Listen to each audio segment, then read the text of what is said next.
Bwana mkubwa Aladdin pamoja na Gonja mtoto bwana mkubwa Osman wametiwa nguvuni. Sasa huyu Mongole anambia hivi, subiri nikafungie ili niweze kuwapatisha adabu yenu. Umeelewa? Mwisho siku nitakuwa. Hayo ndio alikuwa maneno bwana mkubwa Aladdin. Lakini mwisho siku Aladdin alizidiwa nguvu, akaeka sasa kwenye hichi kiboksi ambacho kwa mjengo na miti. Mwisho siku akipo mule ndani alijaribu kumwambia yule bibi asiwe na wasiwasi, kwani watu wake anakuja kumkomboa na atahakikisha atakuwa salama mpaka mwisho wa hiyo mateka. Mwisho siku lakini bibi alikuwa na wasiwasi kama baby, itawezekanaje wakati tumefungwa? Hasa kwa pande wa pili, huyu bibi Fatima anafurahia kweli huyu bibi kulala hapa chini kuwa mgonjwa, sababu yeye ndio chanzo cha mamake na kaka yake hawajui wapi walipo. Lakini mwisho siku anaambia hivi, tafadhali nakuomba uwe na utu hata kidogo. Hasa huko bwana mkubwa Osman Bey akiwa katika msafara wake, kuna mtu mmoja anapata kukengeuka ule msafara na kuingia zake mitini. Hasa kwa pande wa pili, Hassan Bey anamwambia huyu mzee kwamba hivi hauelewi kabisa uongozi wa Osman, kwani anaona ni uongozi ambao haueleweki, kwani anaviona kwa mtazamo wake yeye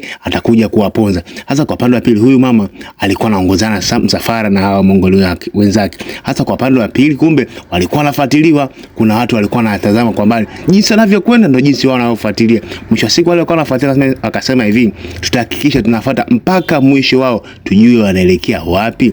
Hasa bwana mkubwa Osman alifika mpaka pale kambi yake ilipo. Kufika pale akaambia, jamani, maendeleaje? Nahitaji wanaume shupavu kama nyinyi. Akaambia hivi, tuko sawa, hatuna shida yote, utakapohitaji mimi nitakuepo, tupo tayari. Mbona sawa. Hasa kati anataka kuondoka Osman, huyu bwana mkubwa Hassan Bey akaanza kumwambia, wewe vipi? Akamwambia, sikiliza, mbona sikuelewi, hebu ongea maneno nyooke. Sasa mwisho wa siku bwana mkubwa Osman Bey anaonekana sasa anataka kuwaponza hawa kina Hassan. Huo ndio mtazamo bwana mkubwa Hassan. Huko nako watu walikuwa wanafuata wadada wawili kuja kumpa taarifa kwamba mama yao hayupo. Mwisho wa siku bwana Hassan Bey akana mfokea wewe Osman, kwa sababu anamuona kama Osman ataenda kuwaunganisha pamoja na bibie Sofia. Yeye anajaribu kunyamazisha na mzee bwana mkubwa anakataa. Mwisho siku Osman anamwambia hivi, muache azungumze. Hasa kama anazungumza, mwisho siku Osman akasema hivi, kama wewe una uchungu liko hata mimi mwenyewe kiongozi wako, basi unaweza kwenda. Mwisho siku bwana kweli akapanda zake farasi na kumtolea maneno ya kijeli ya mwisho bwana mkubwa Osman, na kisha Hassan akaondoka. Naye Osman akasema hivi, jamani, kama kuna mtu naye anaona mimi uongozi wangu hauelewi, anaye anaweza akaenda. Umeelewa?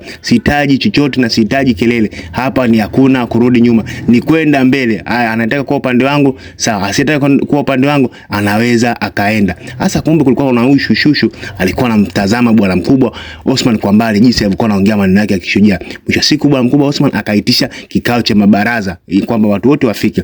Hasa mwisho siku akaja kupata taarifa kwamba mke wake hayupo. Bwana mkubwa Osman alipaga kinoma noma.